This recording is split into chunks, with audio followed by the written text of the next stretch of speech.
مگر سب سے بڑی خبر جو ہے نا جو اللہ کے رسولوں نے دیا، اس سے بڑی کوئی اطلاع نہیں، اور سب سے زیادہ فکر اسی کی ہونی چاہیے، وہ یہ ہے کہ اللہ کی عدالت میں پیشی ہونی ہے۔ مر کر تم مٹی نہیں ہو جاؤ گے،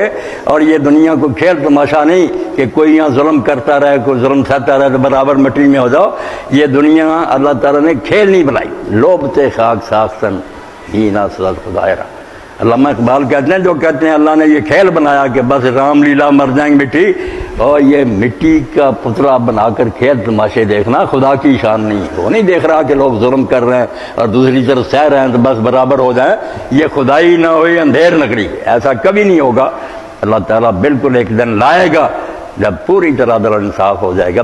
تو اس کو اللہ کے رسول نے اور قرآن نے نمایاں کرنے میں کوئی کسر نہیں چھوڑی۔ آپ دیکھیں گے جیسے سڑک پر آپ دیکھ رہے ہیں بورڈ لگے ہوئے بتاتے ہیں کہ ادھر نہ مڑنا، خطرناک ہے یہ راستہ،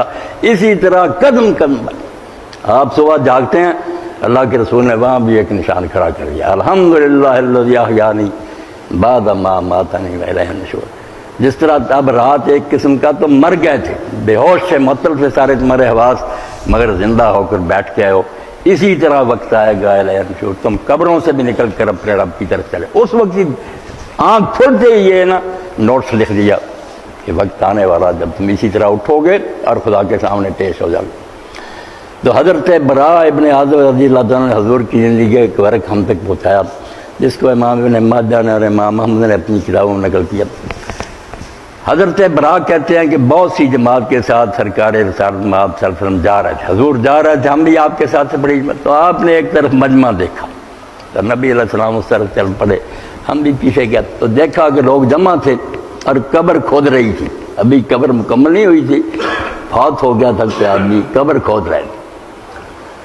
تو رسول کریم علیہ السلام مٹی پر بیٹھ گیا جو قبر سے نکلی تھی، تو کہتے ہیں حضرت براء میں سامنے کی طرف بیٹھ گیا کہ دیکھوں اللہ کے رسول کیا کرتے ہیں، تو میں نے دیکھا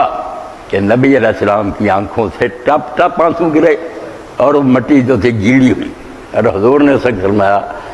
اے اخوانی لمثل حاضر یوم قائد، میرے بھائیوں یہ دن ہر ایک پر آنے والا ہے، اس کے لیے کوئی سامان تیار کرو، برائیاں چھوڑ دو، کچھ نیکیاں کما لو، ورنہ یہ دنیا جو نا رہنے کی جگہ نہیں، چلے جانے دو۔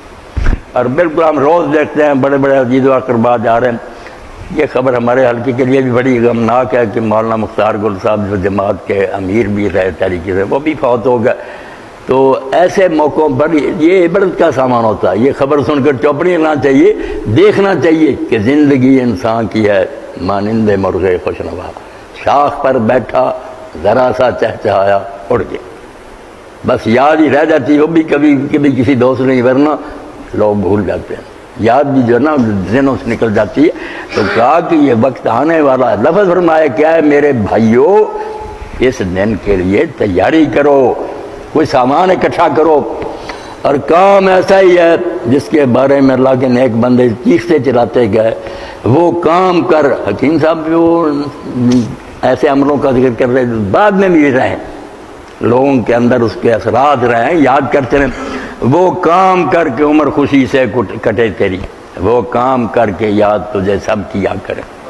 جس جا پہ تیرا ذکر ہو وہ ذکر خیر ہی،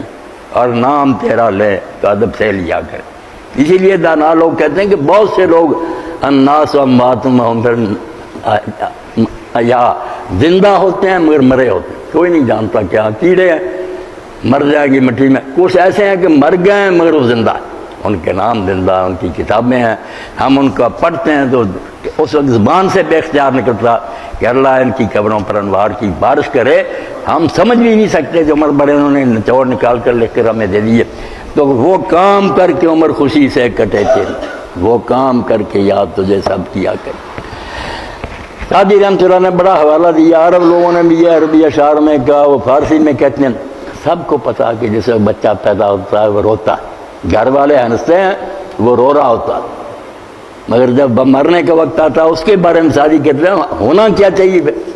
جب تو اللہ کے پاس سے اس دنیا میں آیا، اصل وطن سے یہاں آیا پردیس میں کچھ دنوں کے لیے، یاد داری کے وقت زاد نے تو ہما خنداں بدندو تو گریاں، تجھے یاد ہونا چاہیے کہ اس وقت سب ہنس رہے تھے تو رو رہا تھا، ہاں چنا دی کے وقت مردنے تو ہم گریاں بندہ تو خندہ، اس طرح رہ کر جا کہ جب تو جا رہا تو وہ رو رہے ہو کہ اچھا آدمی بچڑ گیا، اور تو ہنستا ہوا جائے کہ میں جس غرض کے لیے آیا تھا وہ کام پورا کیا، میں اللہ کے سامنے کمائی رکھ دوں گا کہ تو نے بھیجا تھا تو میں نے کام کیا۔ اس لیے اللہ رب العالمین نے قرآن پاک میں، رسول کریم علیہ السلام نے حدیث میں سب سے زیادہ اس مسئلے پر زور دیا، اور جس کے بعد دین بالکل ایسے ہی ہے جیسے پھول میں خوشبو نہیں، کچھ پیدا نہیں قرآن و حدیث میں اگر ہم ایمان بالآخرت کا ذکر نہیں کرتے۔ ہر تصنیف میں، ہر تقریر میں، ہر لیکچر میں یہ بات ہونی چاہیے کہ ایک لمحہ تمہاری زندگی کا جو اس کا ریکارڈ مرتب ہو رہا ہے، لکھا جا رہا ہے، اور ایک دن آنا ہے جب اللہ کی اس کی جانچ پڑتال ہوگی۔